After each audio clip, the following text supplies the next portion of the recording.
Estimados amigos, buen día. El Instituto Peruano de Políticas Públicas está desarrollando el programa Gerencia Pública. Soy Carlos Mendoza y en esta sesión trabajaremos el tema estrategia de la inversión pública, ¿no? Bueno, la estrategia se aplica a toda actividad humana y es obvio que también se aplica a la inversión pública como un proceso muy importante. Bien, vemos ahora lo que se debe conocer con respecto a la estrategia de la inversión pública en su parte conceptual. El proyecto de inversión pública es toda intervención limitada en el tiempo que utiliza total o parcialmente recursos públicos con el fin de crear, ampliar, mejorar o recuperar la capacidad productora o de provisión de bienes o servicios cuyos beneficios se generen durante la vida útil del proyecto y estos sean independientes de los de otros proyectos. No, entonces estamos definiendo el proyecto de inversión pública acá como una intervención que tiene un espacio temporal, o sea, tiene un ámbito temporal en la cual se está aplicando, ¿no? Se está utilizando parcial o totalmente recursos públicos. ¿Cuál es la finalidad? ¿No? Proveer de bienes y servicios a la población, a los ciudadanos, o recuperar una capacidad productora, ¿no? Esto es lo que podríamos llamar es la vida útil del proyecto de inversión pública. Es un concepto que tenemos que tener en cuenta para ver hasta dónde el tema de estrategia de la inversión pública es de una gran importancia para todos, ¿no? Se puede decir que en general el SNIP, ¿no? Sistema Nacional de Inversión Pública, ha contribuido a una mayor eficiencia y eficacia de la inversión pública y se ha logrado crear una cultura de proyectos en el sector público, generando conciencia de la importancia de una buena preparación y evaluación. Algunas de las limitaciones han sido la falta de integración entre lo público y lo privado, la debida articulación con los procesos de planificación y los limitados procesos de capacitación para involucrar de una forma más adecuada a los planificadores en todos los niveles territoriales y sectores. En otras palabras, el SNIP ha sido, y sigue siéndolo todavía hasta este momento, un proceso necesario para crear una cultura de proyectos en el sector público, como ya se ha dicho. Es decir, el sector público es un campo amplio para que los proyectos puedan aplicarse y funcionar. De esa manera evitamos lo que hoy en día viene ocurriendo, ¿no? Que a tal entidad le sobró dinero, que tal entidad devolvió el dinero al Tesoro Público. Esa devolución del dinero o eso que sobró dinero significa que no ha habido un proyecto de inversión pública. Esa es la verdad. O sea, no ha habido un proyecto adecuado que permita que el dinero tenga una utilidad y que llegue a todos los ciudadanos en cuanto a bienes, servicios, etcétera, ¿no? Entonces, por eso cuando decimos ha sobrado dinero, ¿no? O se ha devuelto dinero, es porque no hay un déficit todavía en proyectos de inversión pública que pueden dar una gran utilidad a segmentos ciudadanos que lo necesitan, ¿no? A individuos, a niños, a escolares, a estudiantes, a discapacitados, a muchas personas que requieren de estos proyectos y que obviamente vivirían mucho mejor si es que lográramos eso. En otras palabras, no basta con tener dinero, lo que hay que hacer es cómo se emplea, cómo se usa ese dinero. Y un proyecto de inversión pública es una de las mejores formas de invertir ese dinero. Es importante tomar en cuenta que no son proyectos de inversión pública las intervenciones que constituyan gastos de operación y mantenimiento. Asimismo, tampoco constituye proyecto de inversión pública aquella reposición de activos que se realiza en el marco de las inversiones programadas de un proyecto declarado viable, esté asociada a la operatividad de las instalaciones físicas para el funcionamiento de la entidad o no implique ampliación de capacidad para la provisión de servicios. Entonces, esto es lo que no se puede llamar proyecto de inversión pública, o sea, no todo gasto que se haga en el sector público es un proyecto de inversión pública, ¿no? Existe también otras formas de gastar el dinero que no necesariamente incluyen lo que es un proyecto de inversión pública, pero sí es bueno conocer los límites también de ello, ¿no? Veamos ahora sí la estrategia de inversión pública, qué elementos contiene, cómo se puede diseñar, todo eso, ¿no? Las estrategias y planes de acción parten de un diagnóstico imparcial de los problemas que conduce a la identificación de las prioridades nacionales. Las distintas opciones que se evalúan en el contexto del espacio fiscal disponible. Esta definición tiene un elemento que es muy importante. Nadie puede hablar de estrategia si es que no hay objetivos, ¿no? Y en este caso, ¿no? ¿Cuáles son los objetivos? Las prioridades nacionales. Y esos objetivos tampoco podrían existir si es que yo no hago un diagnóstico de los problemas que hay. O sea, el diagnóstico es un análisis imparcial de la realidad problemática que vive un país. Si yo hago ese diagnóstico bien, obviamente aparecen las prioridades, aparecen los objetivos. Después del diagnóstico y después de las prioridades, yo recién puedo hablar, ¿no?, de una estrategia. No hay estrategia sin prioridades, sin objetivos, ni tampoco sin una evaluación adecuada. De esa manera también viene lo que es el espacio fiscal disponible. El dinero que puede existir no es por tiempo indefinido, se tiene que ejercitar esa inversión dentro del año fiscal, ¿no? Eso también hay que tener en cuenta, ¿no? O sea, es un dinero que debe usarse en una determinada época. Si no se usa, tiene que ser devuelto, como ya hemos mencionado. Entonces, razón por la cual las estrategias y planes de acción parten de tres cosas que son importantes. Un diagnóstico, que es un análisis, que es una evaluación, unos objetivos, que son las prioridades, ¿no?, y el espacio fiscal disponible, que es el tiempo en el cual yo puedo ejecutar esos gastos.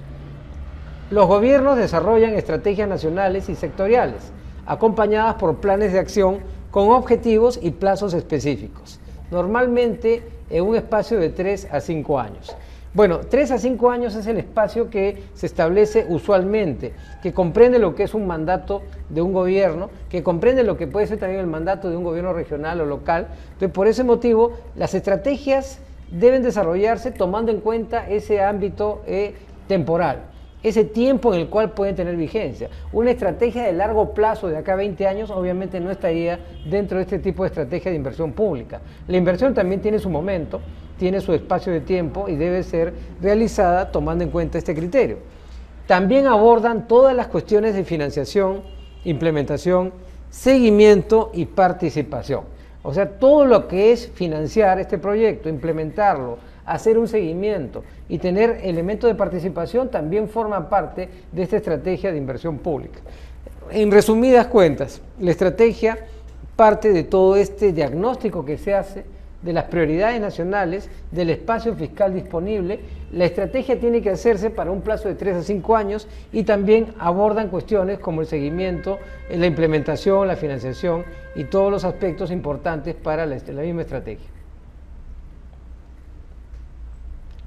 Ahora veamos en esta dimensión nueva lo que son los objetivos nacionales, ¿no?, las políticas existentes y las asignaturas presupuestarias. Bien, determinar los objetivos nacionales. Es probable que esta sea una lista larga y detallada, pero es importante tenerla en mente a la hora de elaborar las estrategias. Determinar los objetivos es importante porque da la prioridad relativa de las políticas sectoriales. Por ejemplo, un primer objetivo es habitualmente la generación de empleo digno para que ésta sea la herramienta más efectiva para reducir la pobreza y elevar el nivel de vida de un país. En otras palabras, los objetivos deben tener un claro contenido social, deben ser una prioridad por muchos sectores de la sociedad. Entonces, en el caso del empleo digno, implica un objetivo que se hace difícil de alcanzar totalmente, pero que sí existen, obviamente, posibilidades de que parcialmente se cumpla. Entonces, determinar los objetivos nacionales implica todo eso, dar prioridad a aquellos aspectos problemáticos de la realidad que de solucionarse generarían un bienestar colectivo. Revisión de la eficacia de las políticas existentes. Evaluar la brecha. Abordan las políticas sociales existentes, las prioridades identificadas en el diagnóstico, qué grupos, áreas no están cubiertos. Esta pregunta es interesante, ¿por qué? Porque se está evaluando lo que ya se hizo, se está evaluando lo que se está haciendo, pero la pregunta es, ¿las políticas que se están aplicando logran dar una respuesta al problema? ¿O qué grupos o áreas no están cubiertos, están, digamos, debilitados, están en riesgo de no ser cubiertos? Esas preguntas conducen a datos. Esos datos implican una evaluación de una brecha que hay que cubrir. O sea, lo que se está haciendo no cubre lo que sea un problema grave para la población. Entre lo que se hace y lo que falta, esa brecha es materia de identificación. Y en el diagnóstico debe identificarse esa brecha que está existiendo. Si se ampliara la escala de los programas existentes, ¿se corregirían los problemas sociales? ¿Hay opciones más eficaces en función del costo para satisfacer las necesidades sociales identificadas en el diagnóstico, entre otros? O sea, ahí viene la pregunta, ¿no? Si ampliamos la escala de los programas, ¿se corregiría eso? Entonces, ahí está la figura. O sea, lo que se está aplicando, ¿lo podemos modificar? ¿Lo podemos cambiar? ¿Lo podemos ampliar? para que pueda ya resolver toda la problemática? Es una interesante pregunta. Entonces para eso no se requiere un nuevo proyecto, simplemente ampliar los alcances del proyecto anterior, que ya se está ejecutando. Asegurar asignaciones presupuestarias. Una estrategia es identificar algunas inversiones de alto costo y bajo impacto y debatir los costos y oportunidades de dichas inversiones comparadas con otras propuestas sociales de mayor impacto. Entonces, ahí está, identificar inversiones de alto costo y bajo impacto significa que es lo que de alguna forma debemos conocer y debatir. ¿Qué oportunidad tenemos para invertir con otras propuestas de mayor impacto? ¿En qué momento se puede hacer?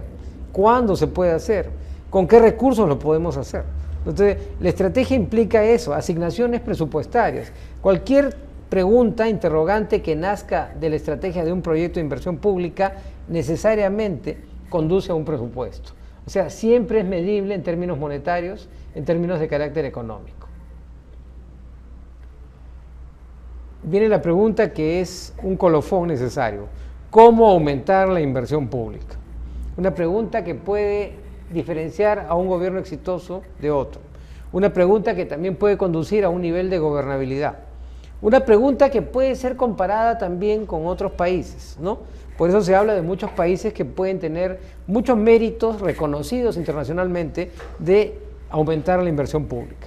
Los países han adoptado diferentes estrategias para garantizar que se satisfagan las necesidades esenciales de inversión pública.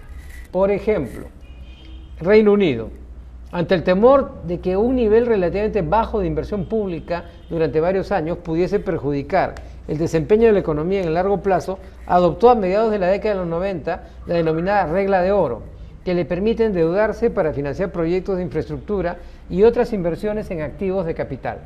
Ello fue posible gracias al reducido nivel de deuda pública del país, su dedicación a optimizar la eficacia y eficiencia del gasto público y su alto nivel de transparencia fiscal. El ejemplo del Reino Unido es interesante, ¿no? La regla de oro significa la capacidad de endeudamiento para poder financiar un proyecto de infraestructura y otras inversiones en activos de capital. Entonces, aquí viene la situación más interesante de que esto es posible siempre y cuando se reduzca el nivel de la deuda pública del país. Endeudarse en un país que ya está endeudado no es un negocio recomendable. Entonces, por eso, si el nivel de endeudamiento es bajo, es factible un endeudamiento mayor a condición de que haya pues un estudio de impacto, un costo-beneficio y todo eso.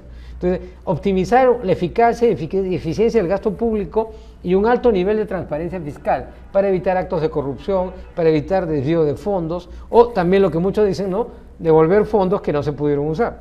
En el caso de Brasil, Brasil permitió un pequeño ajuste de sus metas fiscales de hasta el 0.15% del PBI para proyectos prioritarios de inversión en infraestructura, incluidos en un programa piloto encaminado a mejorar la evaluación, selección y gestión de proyectos.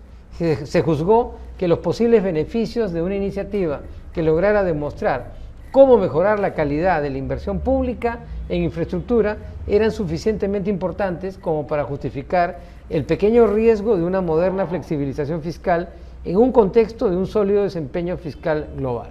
El mismo caso de Gran Bretaña, de Reino Unido, también Brasil lo aplicó a su realidad. Logró también, ¿no?, un ajuste de metas fiscales y priorizó proyectos en infraestructura, ¿no? Obviamente también, ¿no?, muchos de estos ajustes que hizo Brasil implicaron un riesgo que al final, ¿no?, este pequeño riesgo, como se le llamó, generó también efectos que al final son positivos. Una flexibilización fiscal en el contexto de un sólido desempeño global. En otras palabras, una economía que ya tiene una trayectoria y una estabilidad, que tiene ya un espacio ganado en base al respeto de estas reglas, puede arriesgarse en un momento determinado para dar prioridad a proyectos necesarios, sin temor a que ese riesgo pueda desembocar en una crisis del modelo o, sobre todo, en una situación inflacionaria. Las opciones de política económica para aumentar el ahorro público dependen de las circunstancias específicas de cada país. En general, los países deben evitar la adopción ad hoc de parámetros de ingresos o gastos que no pueden, por razones políticas, o no deben, por motivos de eficiencia económica o equidad, sostenerse en el mediano plazo. Esto significa que los parámetros de ingresos o gastos necesariamente tienen que estar bien concebidos políticamente, ¿no? Y deben ejecutarse adecuadamente con la eficiencia económica que se requiere.